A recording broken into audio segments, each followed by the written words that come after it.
4 ministres à la barre ce matin devant les députés, cités à la faveur des questions orales. La maladie Ebola, les difficultés du pèlerinage 2014 ou encore les problèmes internes au sein des forces de sécurité sont là, entre autres questions qui ont meublé cette séance. Maliens et Sénégalais se concertent. Les deux pays veulent renforcer le corridor Bamako-Dakar, ceci pour favoriser la libre circulation des personnes et de leurs biens. La rencontre se tient à Bamako sous la présidence des deux ministres de tutelle. Ifochi en langue française, lui pour elle, c'est la toute dernière campagne lancée ce matin par ONU Femmes. Une autre façon de rendre un hommage appuyé aux femmes tout en encourageant les actions en faveur de la promotion et de la protection de leurs droits.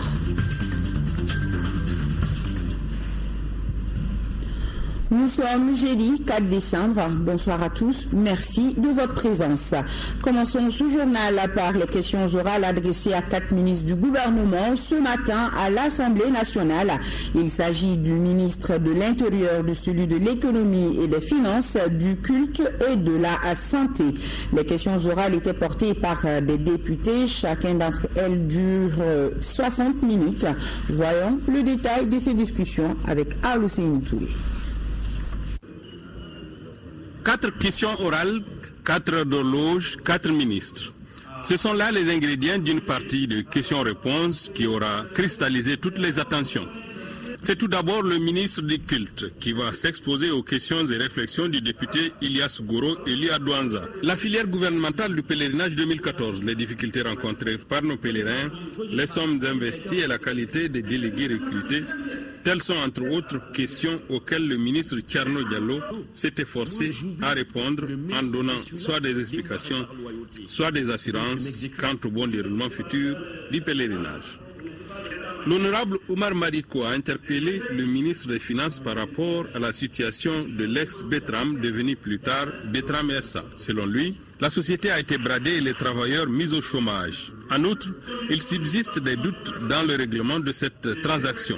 Pour toutes ces raisons, le Dr Oumar Mariko recommande un audit sur les conditions de cession de cette entreprise.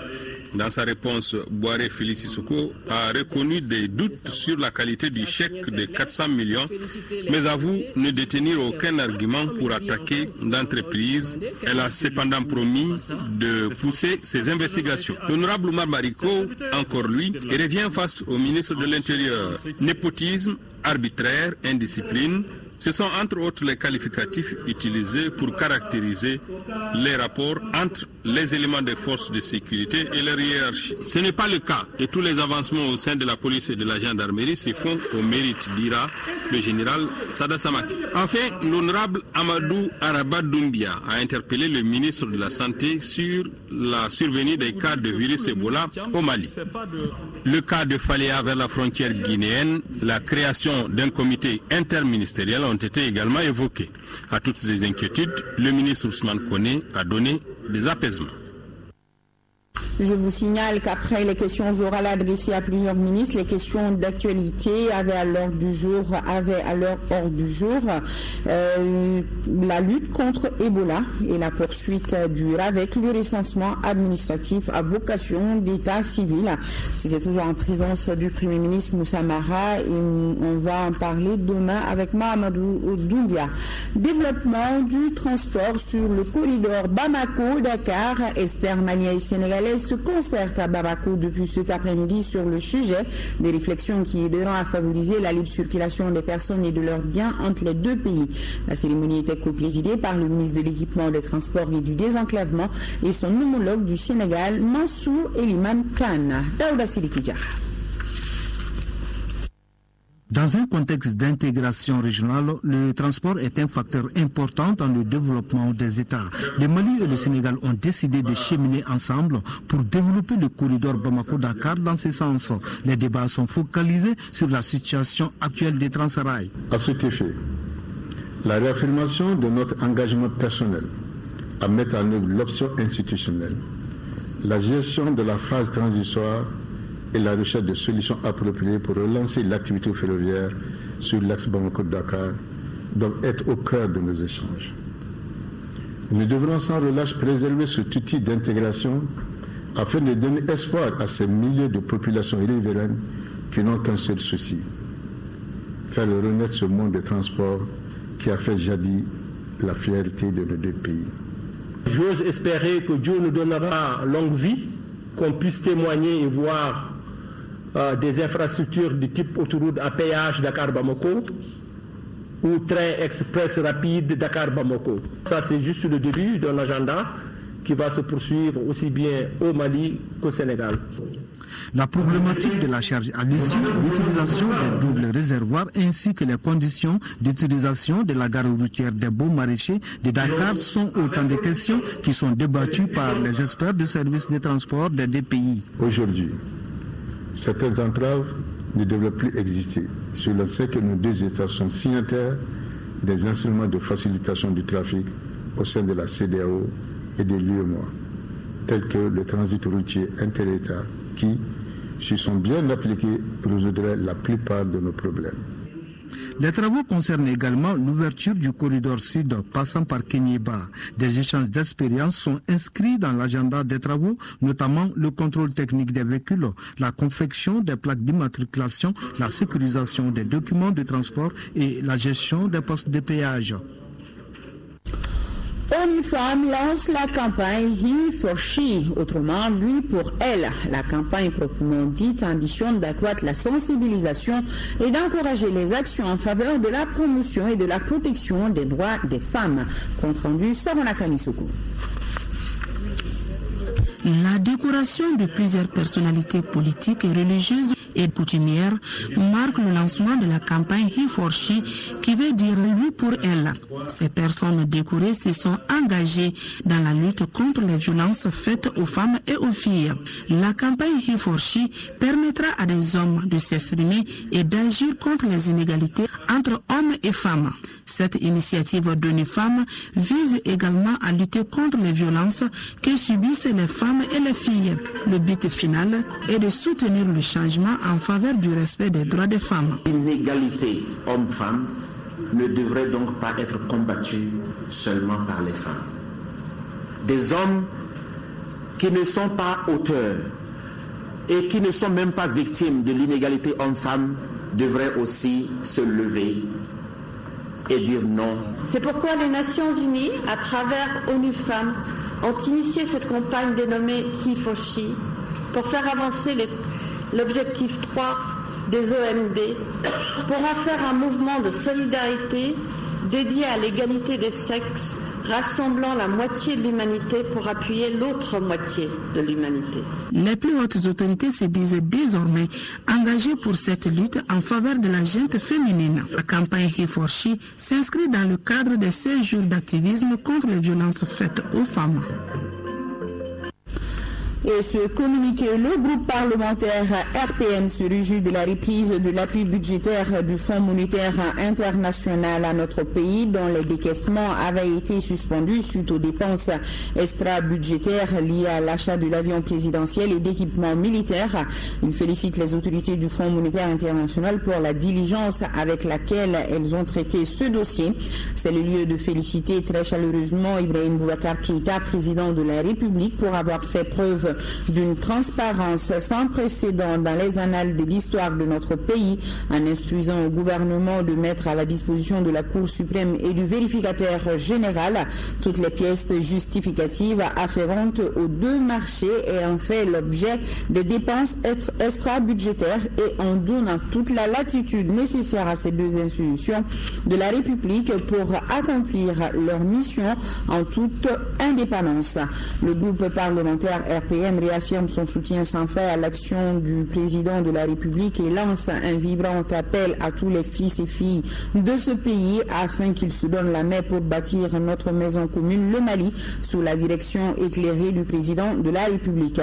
Il demande enfin au peuple malien de maintenir la confiance placée au président de la République et de se tenir mobilisé et prêt à relever les défis de l'heure. Et nous avons ce autre communiqué du Parti africain pour la solidarité et la justice service ADEMA-PAIJ. Le secrétariat permanent du comité exécutif de l'ADEMA-PAIJ a procédé à sa réunion ordinaire du mercredi 3 décembre 2014 à l'analyse de la situation politique nationale, au cours de laquelle il a noté avec grande satisfaction la normalisation des liens de coopération entre le Mali et les institutions financières dont la Banque mondiale et le Fonds monétaire international. À cette occasion, l'ADEMA-PAIJ félicite et encourage le président de la République dans sa volonté à tout mettre en œuvre pour que les recommandations issues de la dernière mission au Mali du Fonds monétaire international soient suivies d'effet. Aussi, l'ADEMA-PAIJ exhorte-t-elle les plus hautes autorités à maintenir ce élan et à persévérer dans ces efforts d'assainissement de nos finances publiques. Cessons l'hôpital Gabriel Touré, le siège du réseau des personnes vivant avec le VIH-Sida qui ont reçu la visite de l'épouse du président de la République. Keïta Aminata Maïga, marraine de la première semaine du mois de lutte contre le Sida, édition 2014, s'est successivement rendue à l'unité de prise en charge des enfants vivant avec le VIH des deux structures. Elle a offert des vivres, du savon et de l'eau de Javel, nous dit Rachel Tissoubi. L'épouse du président de la République et son équipe ont visité le service de pédiatrie composé de 11 unités. Une unité spéciale assure la prise en charge des enfants infectés par le VIH et la promotion de la prévention de la transmission de la mère à l'enfant. Actuellement, cette unité reçoit régulièrement 625 enfants séropositifs. Dans le but d'aider ces enfants, Mme Keïta a mis à leur disposition du riz, du sucre, de l'huile, du savon, de l'eau de Javel, des pâtes et du lait. Ce don est une marque de solidarité à l'endroit des personnes vivant avec le VIH. Je voudrais dire un grand merci à Mme la Première Dame pour avoir accepté de faire cette visite-là. Permettez-moi de la remercier pour son engagement personnel. J'ai l'habitude de le dire, pour que nous puissions avoir des grands résultats, il faut que les autorités soient devant. Madame Keïta Aminata Maïga et sa délégation se sont ensuite rendus au siège du réseau des personnes vivant avec le VIH où elle a offert des vivres et du savon. Les bénéficiaires se disent ravis du geste. Nous vous assurons que ces vivres parviendront aux bénéficiaires. Et aussi, nous vous remercions pour le repas communautaire qui est significatif pour nous. L'épouse du président de la République félicite les acteurs de la lutte contre le sida. Elle encourage les femmes enceintes à se faire dépister pour éviter la transmission de la mère à l'enfant. Il y a beaucoup d'espoir, mais beaucoup reste à faire par rapport à la mise à disposition des médicaments, à l'accompagnement même des malades qui sont souvent très démunis. Mais je pense qu'ils s'en sortent très bien à l'hôpital. Et ils doivent être encouragés. Je tiens à remercier en tout cas M. Sen et toute son équipe, Mme Poirier de l'ONU-SIDA, tous les partenaires financiers, techniques et financiers, et tous ces malades. Donc le message que je vais encore lancer, que j'ai déjà lancé, c'est que les femmes qui viennent se faire dépister, toute personne se fasse dépister, comme on va se faire dépister pour le cancer du col de l'utérus, etc. Donc les inviter à prendre leurs médicaments, à ne pas faire du sida une maladie honteuse. Madame Keïta s'engage avec l'appui du Haut Conseil national de lutte contre le sida à rénover les locaux du siège du réseau des personnes vivant avec le VIH et à assurer régulièrement les repas communautaires. Notons que l'épouse du chef de l'État est la marraine de la première semaine du mois spécial de lutte contre le sida, édition 2014.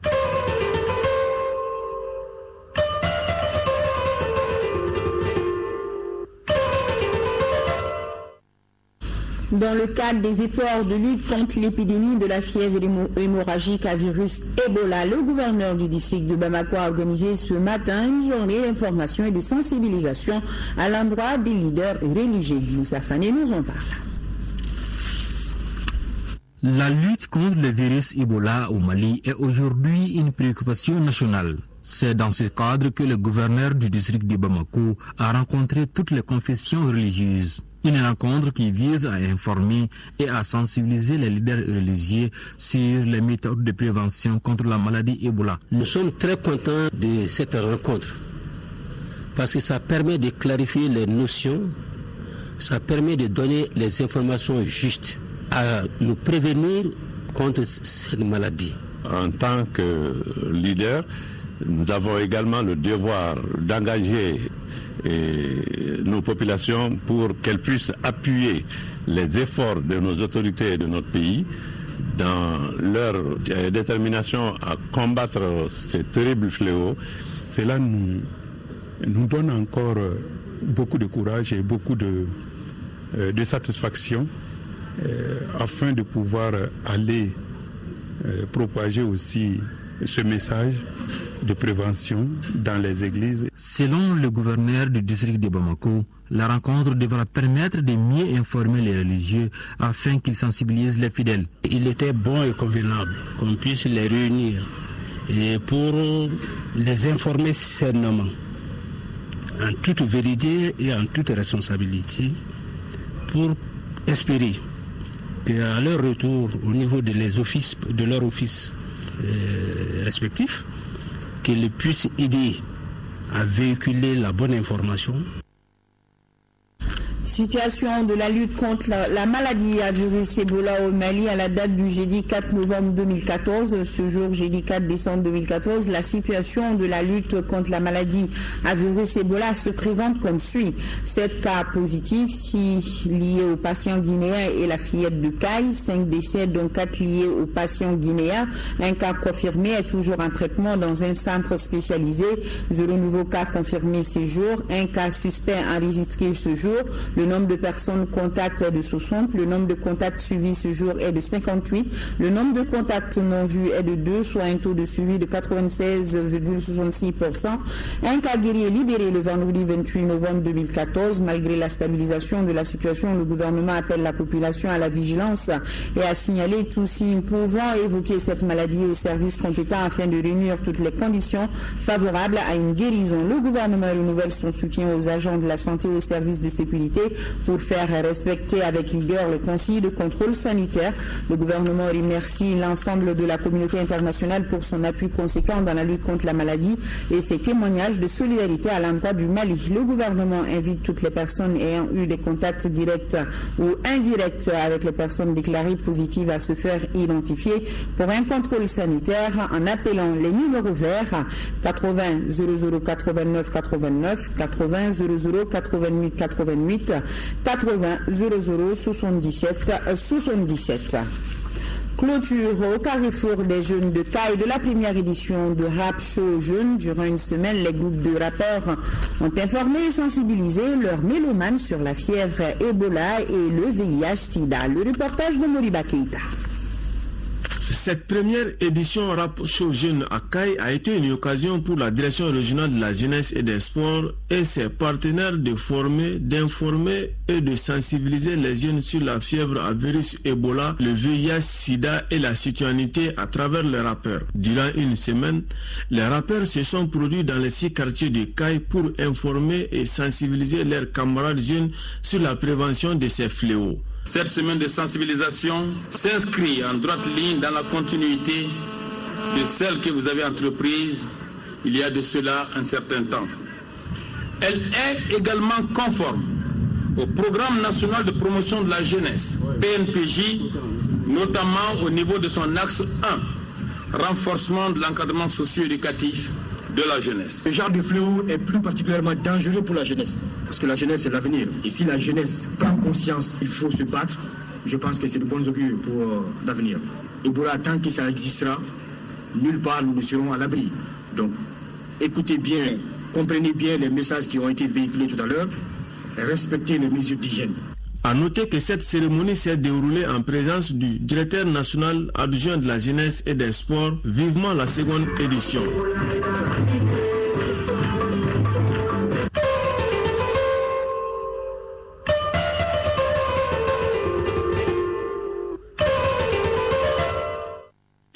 La problématique de la suppression de la collectivité Cercle au centre d'une rencontre d'échange initiée par l'Association des collectivités Cercle du Mali. Selon les organisateurs, des dispositions doivent être prises pour corriger les lacunes constatées. Moussa Fani, reportage. L'objectif de cette rencontre des présidents des collectivités cercles est d'échanger sur le rôle majeur des collectivités cercles du Mali dans la mise en œuvre du processus de décentralisation. Selon les participants, les collectivités cercles ont une position stratégique dans la promotion de la démocratie locale, mais elles sont confrontées à un problème d'articulation des différents niveaux de planification. Face à cette situation, l'Association des collectivités cercles du Mali estime que des dispositions doivent être prises en vue d'accroître le rôle de la collectivité cercle qui, de par son positionnement dans le schéma institutionnel de la décentralisation, est chargée de veiller à la mise en cohérence des stratégies et actions de développement des communes. Les présidents des collectivités cercles souhaitent le maintien de leurs instances dans la décentralisation au Mali. Étant entendu que nos territoires sont très vastes et que les politiques de développement au niveau des communes manquent une coordination, une articulation. Donc nous pensons que ce niveau de collectivité a été créé, n'est-ce pas, pour faire une mise en cohérence des systèmes de développement dans ces communes-là. Nous pensons que la collectivité cercle est la charnière dorsale, la colonne vertébrale de la décentralisation. Selon le président de l'association, les collectivités cercles jouent un rôle important dans le processus de planification des programmes de développement des communes. Cause et manifestation des conflits au Mali, perspective de la société civile, c'est le titre du rapport présenté à la société civile et aux journalistes par le projet Kana Sipal. Ce rapport parle d'analyse pour comprendre les conflits pour des stratégies d'intervention efficaces. Mariam Sagara, les détails. Ce rapport est l'œuvre de 3 dames déterminées à mettre fin au conflit dans notre pays. Ces dames, avec l'appui des partenaires nationaux et internationaux, ont mené des enquêtes, des interviews et des recherches approfondies pour aboutir à ce résultat plus que salutaire. Les questions de sécurité, les questions d'insécurité, les questions les besoins de réconciliation sont des éléments clés de ce rapport. Un autre élément sur lequel on a attiré l'attention, c'est que les populations ont émis des problèmes d'injustice qui sont très importantes, qui se posent là-bas. Le rapport en soi donne une image sur les perceptions des communautés de base, comment ils vivent le conflit, comment ils perçoivent les solutions possibles. Et ils souhaiteraient que leur point de vue soit considéré dans la recherche des solutions à venir, surtout que le processus de paix est encore en cours. Cette recherche d'une centaine de pages résume et rassemble des informations stratégiques qui vont aider les acteurs de la paix. L'engagement de chacun de nous est déterminant dans un retour à la paix et à la sécurité, gage d'un développement durable au Mali. L'occasion m'est favorable pour vous rappeler que le rôle et l'engagement de la société civile sont cruciaux pour le retour à une paix définitive dans notre cher pays. Maillon fort de la société, elles sont la couche la plus touchée par les exactions les plus abominables lors des conflits. Ce document sur les causes et manifestations des conflits au Mali sera présenté aux plus hautes autorités.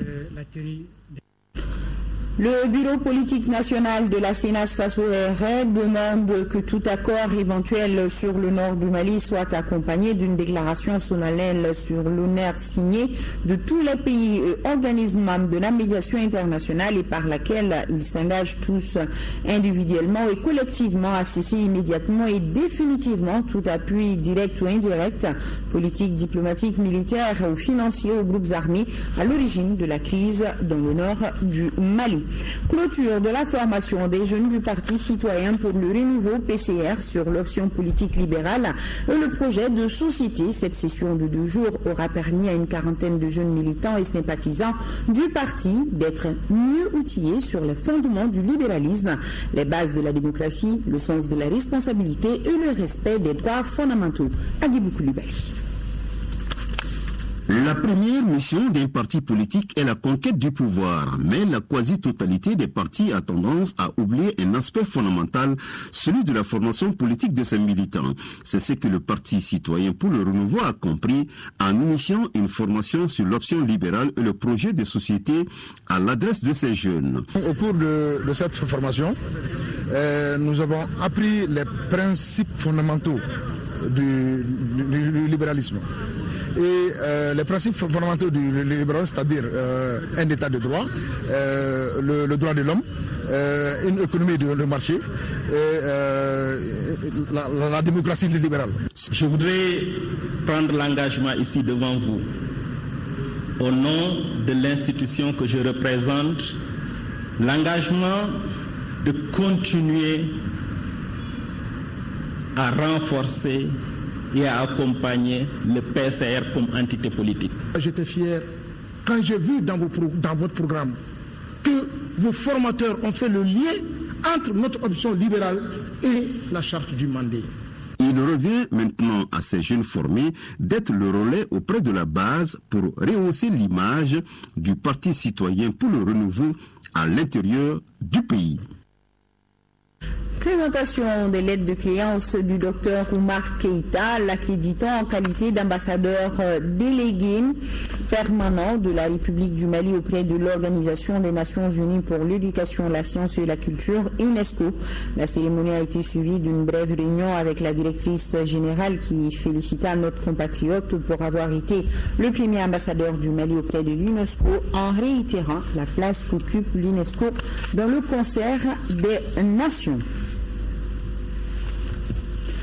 L'économie des changements climatiques et ses implications sur les politiques économiques du Mali, c'est le thème de la conférence publique initiée en début de semaine par le Centre d'études et de renforcement des capacités d'analyse et de plaidoyer CERCAP.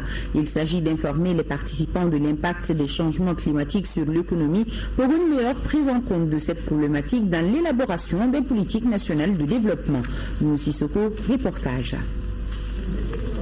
À en croire les experts, les changements climatiques constituent un danger pour l'avenir de l'humanité.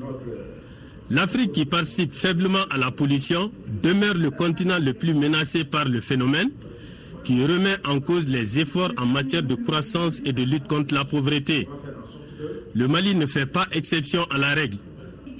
D'où la tenue de cette conférence publique par le Centre d'études et de renforcement des capacités, d'analyse et de plaidoyer CERCAP autour du thème l'économie des changements climatiques et ses implications sur les politiques économiques, cas du Mali. Au niveau de la santé, il y a l'émergence et le développement de beaucoup de maladies liées au changement climatique.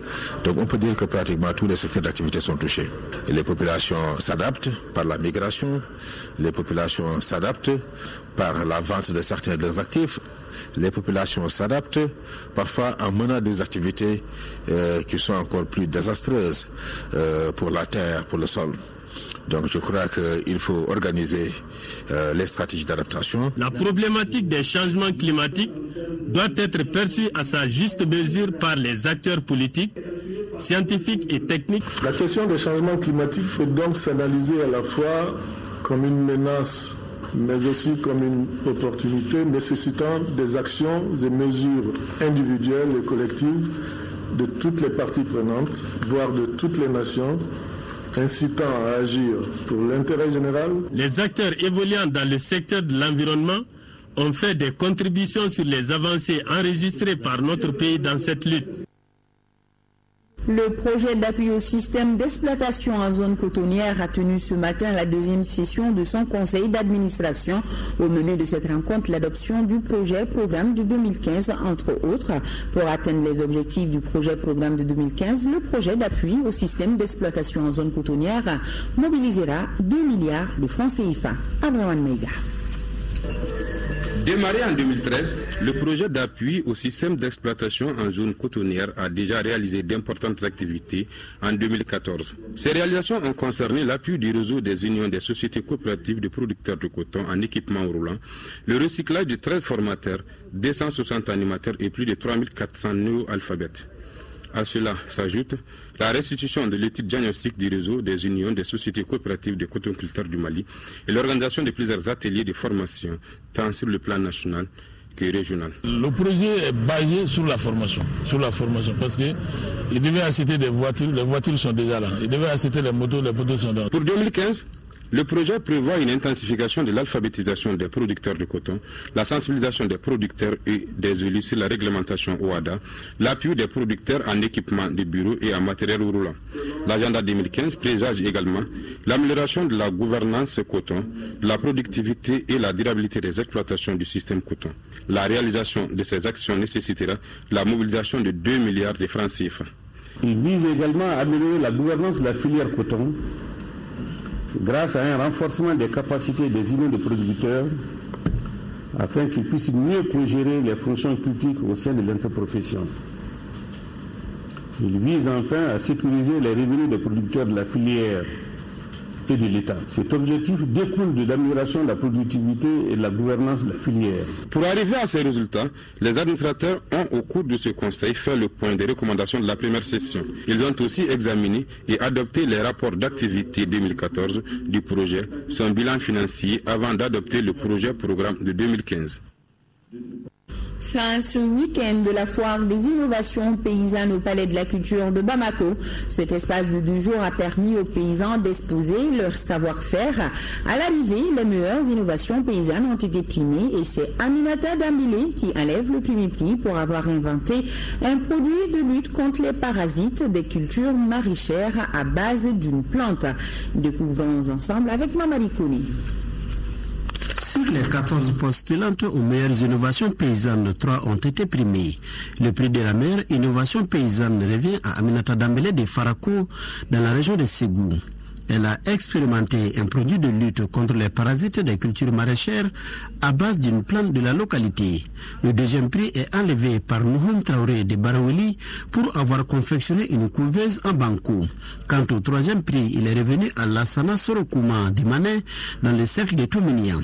Ce dernier est l'auteur d'une innovation socio-organisationnelle portant sur la gestion d'une école communautaire. Ça a donné une certaine importance aux paysans innovateurs. Et c'est ça notre objectif, la reconnaissance. Qu'on sache que nos braves paysans, qui n'ont pas beaucoup de ressources, ont des connaissances. Ils ont des créativités qui doivent être connues par les gens. À l'association des organisations professionnelles paysannes, l'on se réjouit de l'engouement suscité par cette première édition de la foire des innovations paysannes. Ces innovations montrent aujourd'hui que le monde paysan a quelque chose à vendre, a quelque chose à faire valoir. Et nous allons continuer dans ce sens, tout en multipliant vraiment les zones d'intervention et le nombre de régions à encadrer. Les producteurs se sont quittés après de fructueux échanges. Rendez-vous est pris pour 2015 pour la prochaine édition avec des ambitions plus grandes. Demain, 5 décembre 2014, le Mali, à l'instar de la communauté internationale, va célébrer la Journée internationale des volontaires, une journée instituée le 17 décembre 1985 par l'Assemblée générale des Nations unies. Le ministre de la Jeunesse et de la Construction citoyenne est au micro de Al-Jumatina. La célébration de la Journée internationale des volontaires, JIV, est l'occasion pour reconnaître et magnifier l'engagement citoyen de milliers d'hommes et de femmes qui œuvrent à travers le monde auprès des communautés pour la satisfaction de leurs besoins. Les volontaires sont partout au sein de nos administrations publiques. En guise d'illustration, dans le cadre du programme d'urgence pour la résilience dans les régions nord du Mali initié par le gouvernement, donc 300 jeunes volontaires ont été recrutés et mis à la disposition des services déconcentrés de l'État, mais aussi des collectivités territoriales pour la période d'avril, mai et juin 2014.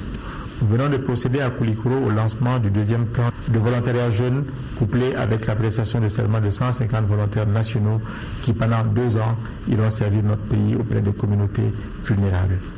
Il est important, dans ce monde où l'argent a tendance à prendre le dessus sur tout, d'amener nos jeunes à comprendre qu'il est indispensable pour que le monde avance qu'il y ait des actes d'engagement gratuits, dont la seule récompense est la satisfaction d'être utile, utile pour sa communauté, pour son pays, utile pour l'édification d'un monde plus solidaire. Les maîtres mots du volontariat étant engagement bénévole, volontarisme, voire altruisme et solidarité. je ne saurais terminer sans rappeler que nous sommes présentement en guerre contre la maladie à virus Ebola. Sur ce front, tout un chacun est interpellé, mais plus particulièrement vous autres, les jeunes. J'en appelle donc à une mobilisation générale pour informer, sensibiliser, œuvrer auprès des communautés afin de faire connaître la maladie. Il s'agit d'un combat nouveau pour les volontaires, pour les jeunes, un combat que nous saurons gagner. Dans le cadre de la célébration de la Journée internationale des personnes handicapées, une conférence sur le thème « La technologie au service de la participation sociale des personnes handicapées » a été organisée, une initiative de la Fédération malienne des associations des personnes handicapées du Mali. Fademba Keïta. Le Mali a été le 7e pays africain à ratifier la Convention internationale des personnes handicapées et le 20e pays à travers le monde.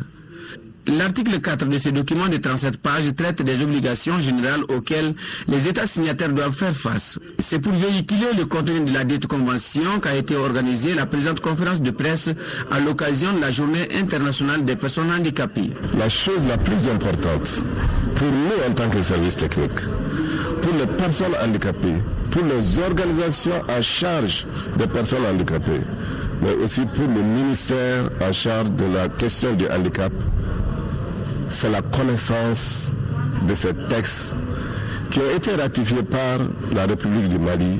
Avec les hommes des médias, il a surtout été question d'innovation technologique. Pour une bonne inclusion de la personne handicapée, c'est une thématique qui permet vraiment un vecteur, qui permet l'intégration de la personne handicapée dans la société comme tout le monde.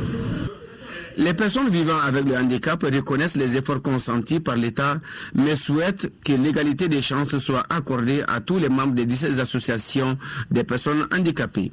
Nous entendons des plus hautes autorités une application rigoureuse de cette convention qui est une convention intégrée et globale et qui pose les jalons d'une seule promotion des personnes handicapées en République du Mali.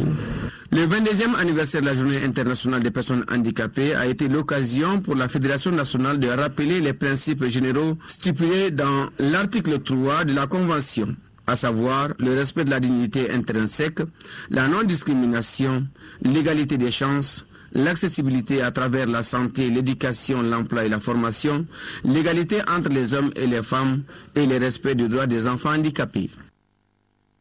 Quittons Bamako, direction la commune de Tilit, qui a trébuché un moment selon Daouda Zoumana Traoré, mais tente de se relever à travers un forum de réconciliation et de dialogue social entre les différentes communautés de la zone.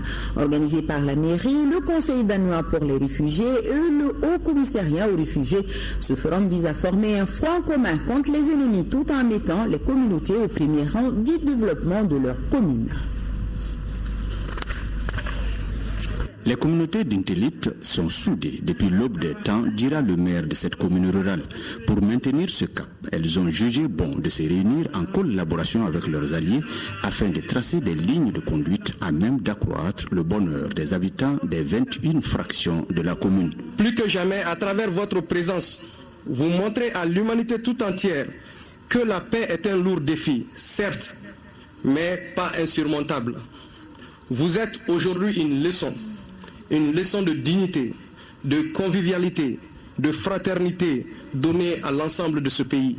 Et c'est en l'expression de cet humanisme que le Conseil danois pour les réfugiés, à travers un financement de l'UNHCR, décide de vous accompagner pour la promotion d'un environnement protecteur des droits de l'homme. Dans un élan patriotique, les communautés tamashek, Peul et arabes d'Intelit et des communes alliées, dont celle de Gabero, ont échangé sur des thèmes teintés de paix, de réconciliation et de dialogue.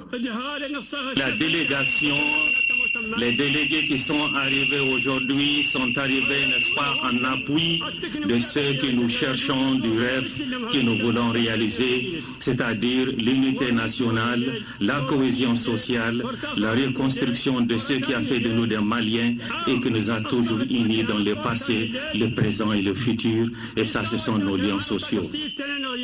Quant à l'administration, Elle a beaucoup apprécié la démarche des organisateurs dans la consolidation de la paix. Faites en sorte que ces 3 jours qui sont mis à votre disposition pour des discussions entre communautés, nous atteignions cet objectif visé, c'est-à-dire la cohésion sociale, bien assise, bien établie pour de bon. Au cours de la première journée d'échange, les représentants des couches de la société, dont les femmes, les enfants et les jeunes, se sont engagés à faire de la paix une réalité dans le Gourma. Toujours dans la région de Gao, plus de 4000 ménages déplacés internes et réfugiés sont à ce jour de retour. Toutefois, la situation humanitaire dans la région reste marquée par une insécurité alimentaire affectant plus de 160 000 personnes, soit plus de 13,5% d'enfants affectés par la malnutrition. Madame Salamatou Ba, chef du sous-bureau des Nations Unies pour les affaires humanitaires à Gao, nous donne plus de précisions au micro de Moussa Arimaïka. Nous assistons par ailleurs à des retours de populations qui se sont déplacées, soit vers les pays voisins, ou bien celles qui se sont déplacées à l'intérieur même du pays. Donc on assiste au retour de ces populations. Et d'où le double défi de répondre aux besoins des populations hôtes, de celles qui reviennent progressivement. Il nous a été rapporté que à peu près 4000 ménages, toutes catégories confondues, sont de retour dans la région de Gao. Et pour ces ménages, il y a des réponses qui sont en train d'être apportées, notamment en matière d'appui en biens non-vivres ou bien en réhabilitation de leur maison. Les 2 catégories de population nous ont donné un total de 4000 ménages à mi-parcours. Aujourd'hui, un travail est en cours pour avoir une meilleure lecture, une lecture plus actualisée de la situation sur ces retours. Dans le cadre de la conduite de l'action humanitaire et de la réponse aux besoins des populations vulnérables, c'est l'accès, c'est l'insécurité. Mais en plus, nous menons également un travail de plaidoyer auprès de groupes dans les zones occupées comme Ménaka.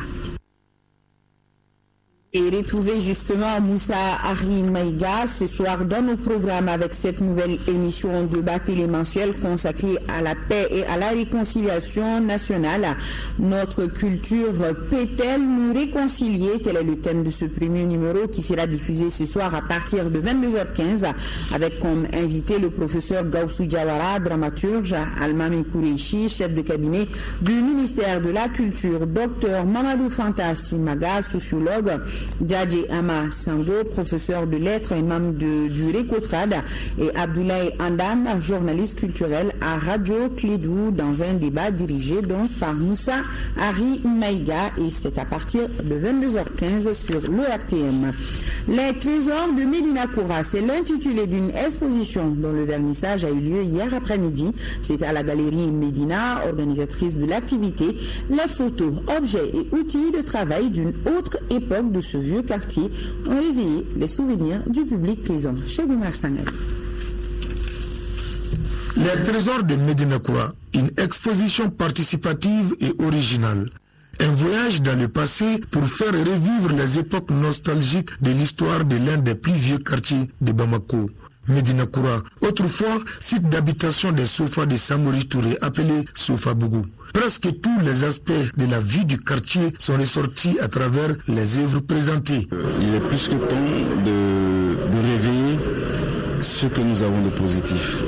Et donc nous avons exhumé les différents trésors du quartier pour présenter ce qu'il a de beau, ce qu'il a de fort. Contrairement à l'idée qu'on peut avoir de Médina Koura à l'époque, un quartier de bad boy, non, au contraire.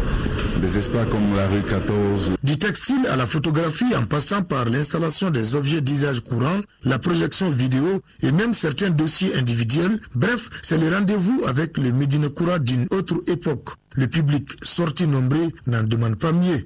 Nous avons vu nos oncles, nos grands-pères sur des photos, et nous avons vu des lieux qui étaient pour nous des lieux de distraction, des lieux de loisirs, qui ont disparu aujourd'hui.